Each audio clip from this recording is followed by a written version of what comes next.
the doubles players. So there was a new formula in the doubles format. They are favoring more single slots than the doubles. They're playing in the second week of the tournament. We'll get to that in a bit. And there's the speed clock is a lot faster, and the sit down time is a lot faster. And they're thinking that this. So Shander Rubin was asked, "What are your thoughts about this?" And her response was, "Yes, double slots are getting taken away from double specialists, but if you see it half full, the singles players are bringing the attention to the doubles."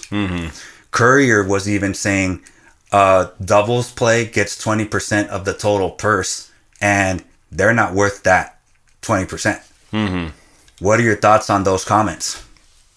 Look, tennis media, this is a long, heavy topic that I could go in on for a long time. I'm going to try to give you a very short, compact version of it, okay? Is doubles entertaining to watch? Yes. Is doubles lacking in the media department? Yes. Is doubles on television easy to watch? No. Does media, television airtime, and storyline narratives and things like that alter whether or not people want to watch people play? 1000% yes. Do doubles players make as much money as singles players? No. But is it because media doesn't cover them the same? People don't talk about them the same? They're not put in a position to get attention and sell tickets? That's the actual source of the issue.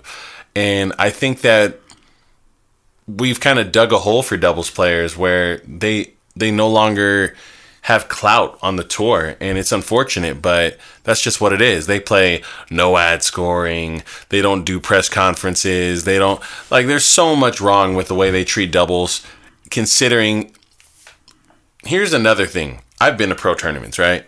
When I go to a pro tournament, how many of the fans actually know anything about tennis in the crowd? I would say more than half don't know what the hell they're watching. They don't fully understand the game. They don't fully understand the score. Some of them don't even know when a player won the point or not. But for that kind of person, what do you think is more fun to watch? Singles or doubles? For that average viewer that's buying a ticket, doubles is more fun to watch.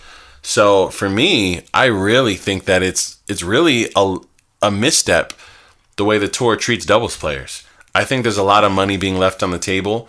I think that doubles players are more fun for the average ticket buyer. I think doubles players, if we did ad scoring, extended the matches, gave them more time, we would see more consistent champions on the tour. And I think that people would enjoy it a lot more if media covered what's going on out there.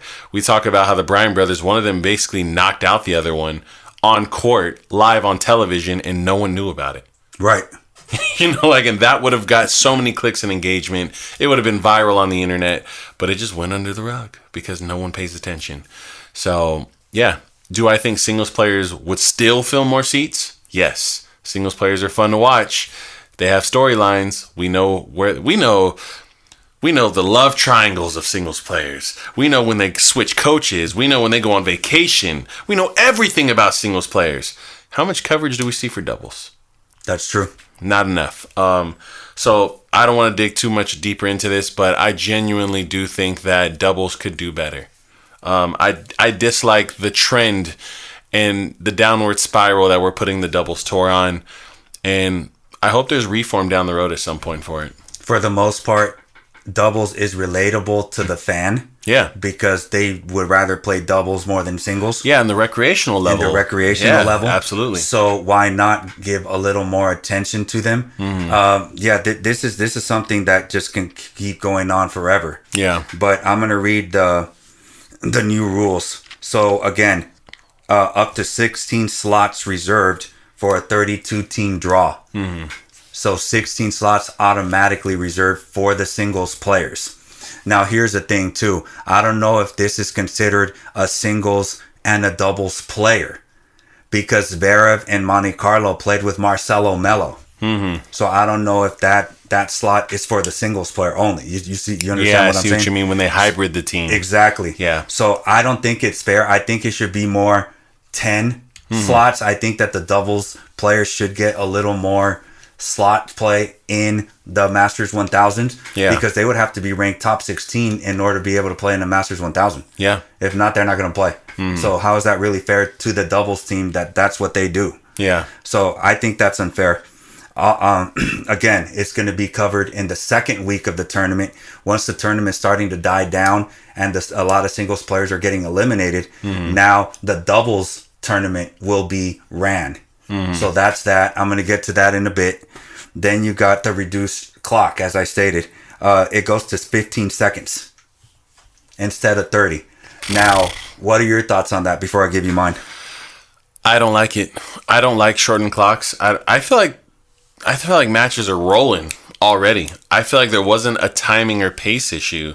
I'm a little surprised by that. And also, don't we think doubles actually is the time where there is chatter? There is time needed to discuss tactics and stuff like that. It's a little weird to trim everything up, and basically tell them get on the court and get off the court is what's going on. I'm not a fan. Yes, so it's going to be 15 seconds for rallies, 4 shots or less. But my thing is, doubles is about talking to your partner. Right. What's the next strategy? How are you going to serve to them? What angle are you going to cut off? So that's kind of rushed to me. Yeah. I don't know. I don't like that one either. Yeah. And then again, fewer sit downs during changeovers. So what are your thoughts on that? Sitting down on changeovers for doubles, I get why there'd be less because it is less physically demanding. So I'm not mad at that, but I really, really dislike the less time to communicate between points. I think that is a slap in the face of a doubles player in general. We've all been coached. If you've ever had an actual real tennis coach and played competitive tennis, you've been taught to, even if you have nothing to say, a little bit of chatter between each point.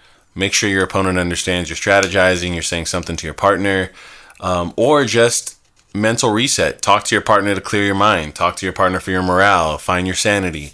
They're really just, I don't want to use bad language on YouTube, so I'm just going to say they're really disrespecting tennis. Oh, yes. I don't like it.